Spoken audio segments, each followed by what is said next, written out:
Sebelumnya Assalamualaikum warahmatullahi wabarakatuh.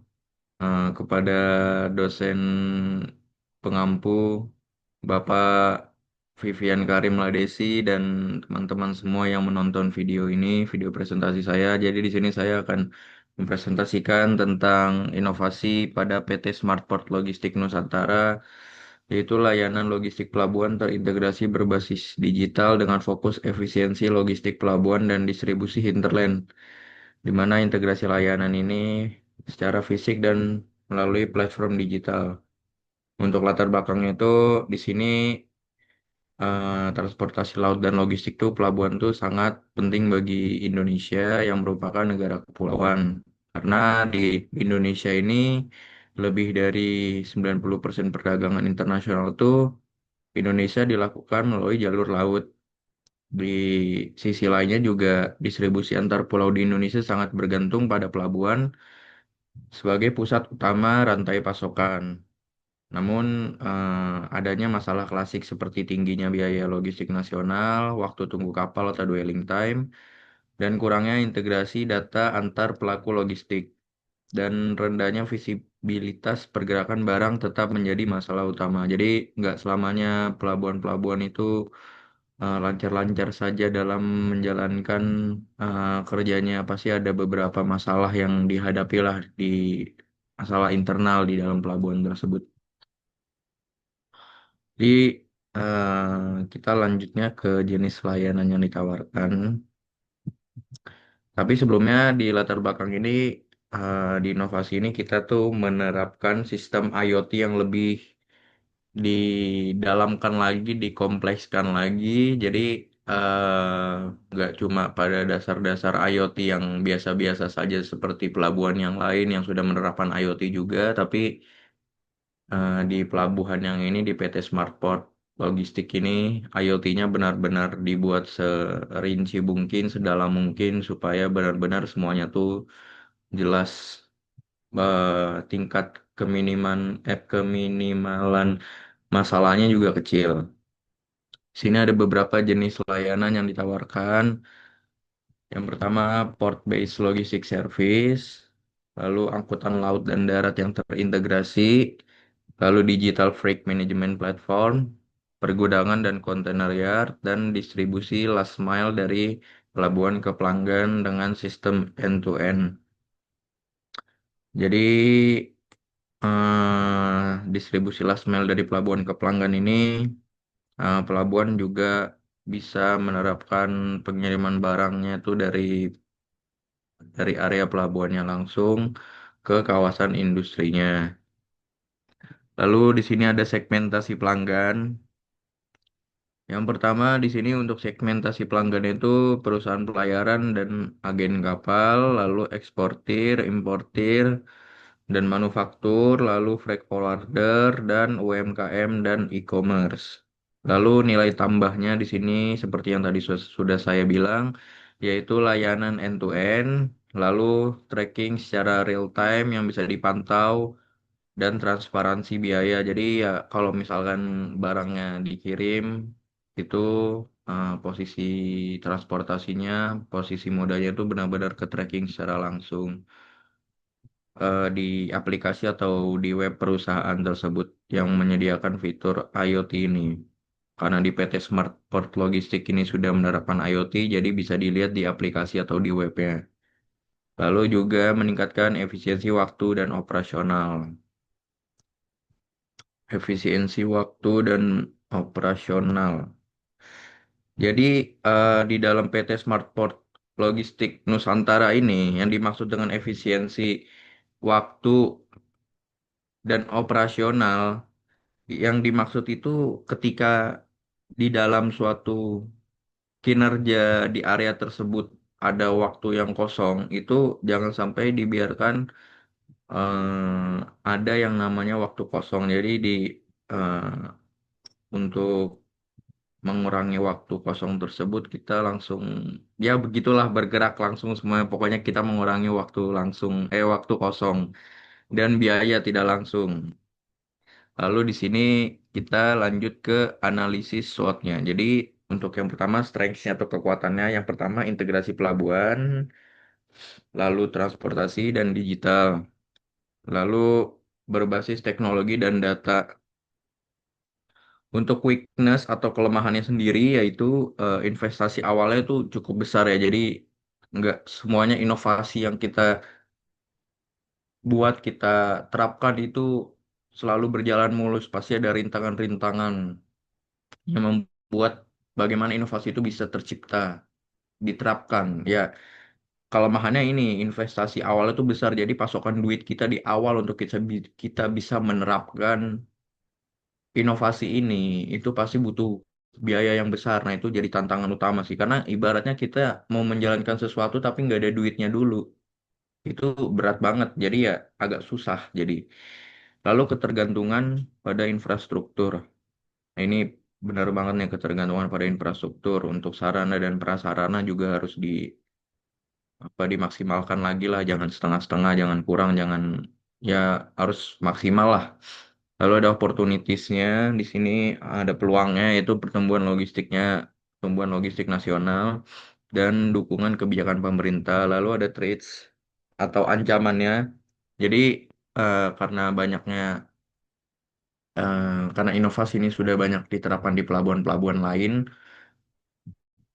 jadi itu adalah salah satu ancaman bagi PT Smart Port Logistik Nusantara ini untuk menjalankan inovasi yang mereka buat, yang mereka terapkan. Maka dari itu kita harus bisa mencari nilai tambah yang lebih, bagaimana kita mampu bersaing dan berkompeten dengan perusahaan lain yang sudah menerapkan. Lalu kita lanjut ke model pembiayaan dan kemitraan. Jadi di sini ada skema hybrid, yaitu modal sendiri, kemitraan strategis, dan kredit atau leasing. Jadi kemitraan strategis ini kita bekerja sama dengan pihak lain, terutama dengan operator pelabuhan, perusahaan pelayaran, dan perusahaan truknya. Jadi eh, kita harus bisa melakukan kerjasama dengan pihak lain yang mampu membantu perusahaan kita untuk berkembang ke depannya dengan orang-orang yang pastinya sudah berpengalaman di dalam posisi dia itu. Kayak gitulah pokoknya. Lalu kredit atau leasing untuk membeli kendaraan atau peralatan. Lalu masuk ke mitra utamanya, yaitu operator pelabuhan. Ini pemeran-pemeran utama ini, kemitra-kemitraan utama ini, yang pertama operator pelabuhan, perusahaan pelayaran, operator truk dan gudang, yang dimana tujuan itu berbagi risiko dan percepatan pasar. Jadi risikonya nggak benar-benar ditanggung pada salah satu pihak saja. Cuma karena kita balik lagi nih sistemnya terintegrasi, jadi walaupun risikonya tidak ditanggung pada salah satu pihak, tapi di mana ada risiko yang terjadi di dalam mitra yang lain yang masih terintegrasi sama kita, itu pasti akan berpengaruh ada dampaknya lah pada perusahaan yang kita jalani. Pasti itu terintegrasi walaupun risikonya tidak ditanggung. Semoga paham. Dan percepatan pasar juga. Kita mengejar target juga untuk kita bisa mampu bersaing. Lalu estimasi investasi pendapatan di sini, investasi awalnya itu kurang lebih 10,5 miliar, 10 10,5 miliar. Lalu sistem digital 10,5 miliar ini dari mana dapatnya, itu ya kurang lebihnya segitu. Yang pertama, di sini ada sistem digital. Ini menurut saya ini juga salah satu yang paling utama, di mana dia membutuhkan 3M, uang itu 3M ya, sistem digitalnya ini.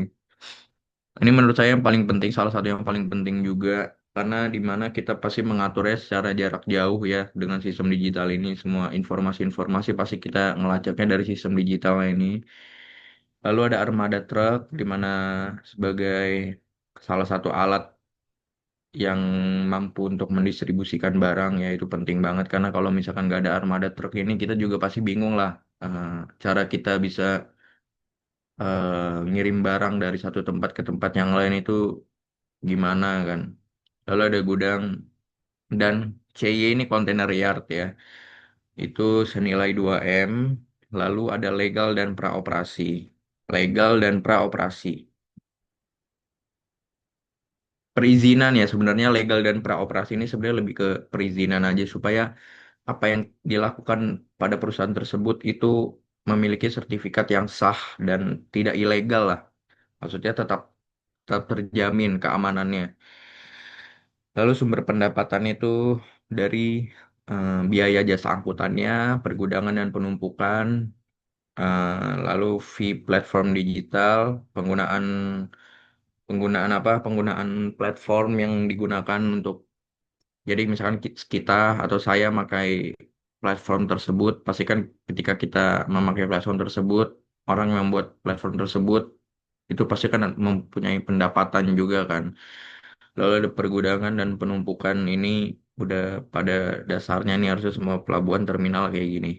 Lalu ada jasa-jasa tambahan di luar itu semua. Lalu di sini ada keberlanjutan. Ada keberlanjutan di sini yang pertama ada optimalisasi rute, yang kedua pengurangan emisi, yang ketiga paperless logistik. Ini menurut saya adalah salah satu yang cukup penting juga dalam pengurusan dokumen. Jadi untuk di era-era sekarang itu kita harus benar-benar semuanya serba digital. Jadi benar-benar kita harus menghilangkan yang namanya kertas-kertas sebagai dokumen-dokumen acuan terhadap perusahaan dari perusahaan ke perusahaan untuk bisa seperti kita mengizinkan pengiriman barang seperti itu sebenarnya tidak harus selamanya pakai kertas ya. Jadi kenapa inovasi paperless logistik ini keberlanjutan lingkungannya ini benar-benar ada di sini termasuk di dalam poin yang ini itu menurut saya itu penting banget karena untuk kita bisa mengurangi penggunaan kertas yang dipakai sehingga kita bisa lebih menyayangi lingkungan ya walaupun kertas-kertas yang digunakan kita gunakan itu adalah industri pohon yang memang sengaja dibuat untuk keperluan industri jadi nggak sementah-mentah itu pohon ditebang lalu dibuat jadi kertas tapi ya tetap kita mengurangi eh, bagaimana pohon itu tidak ditebang lah. Walaupun ini bukan dari yang hutan-hutan kayak gitu, pasti yang pabrik-pabrik kertas itu punya hutannya sendiri lah untuk memproduksi itu. Makanya ini paperless logistik ini sangat penting sekali. Lalu pengurangan emisi juga, optimalisasi rute ya pasti karena kita menerapkan sistem IoT yang jelas. Lalu keberlanjutan sosialnya itu tenaga kerja lokal. Nah, ini nih tenaga kerja lokal nih juga penting nih teman-teman ya. Jadi untuk membuka lapangan-lapangan kerja yang baru, lalu adanya pelatihan keselamatan, ini penting juga nih. Lalu kemitraan UMKM. Jadi kesimpulannya adalah PT Smart Port Logistik Nusantara itu adalah konsep bisnis logistik dan maritim yang bertujuan untuk menjawab masalah utama sistem logistik pelabuhan di Indonesia, seperti tingginya biaya logistik, keterbatasan integrasi antar moda transportasi, dan rendahnya visibilitas pergerakan barang. Dengan menggunakan layanan logistik terintegrasi berbasis digital, usaha ini menggabungkan layanan pelabuhan fisik, transportasi laut dan darat, serta sistem informasi. Diharapkan bahwa metode ini akan meningkatkan efisiensi operasional, mempercepat arus barang, dan memberikan transparansi tentang biaya dan waktu bagi semua pihak yang terlibat dalam logistik. PT Smart Port Logistik Nusantara juga memiliki potensi untuk berkembang secara berkelanjutan dan kompetitif di industri logistik nasional berkat peluang pasar yang besar. Model pembiayaan yang dapat disesuaikan melalui kemitraan strategis dan komitmen terhadap lingkungan dan sosial. Usaha ini berfokus pada penciptaan nilai jangka panjang bagi industri, pelabuhan komunitas, dan ekonomi nasional melalui penerapan strategi logistik hijau atau smart grid port dan pemanfaatkan teknologi digital. Ini penting juga nih. Oleh karena itu, bisnis, bisnis ini layak dikembangkan sebagai solusi logistik pelabuhan kontemporer atau modern ya. Kalau tradisional kan konvensional tuh selama era transportasi digital. Nah, itu adalah presentasi dari saya. Kurang lebihnya mohon maaf kalau ada informasi yang belum saya sampaikan secara lengkap. Terima kasih yang sudah menonton video presentasi saya.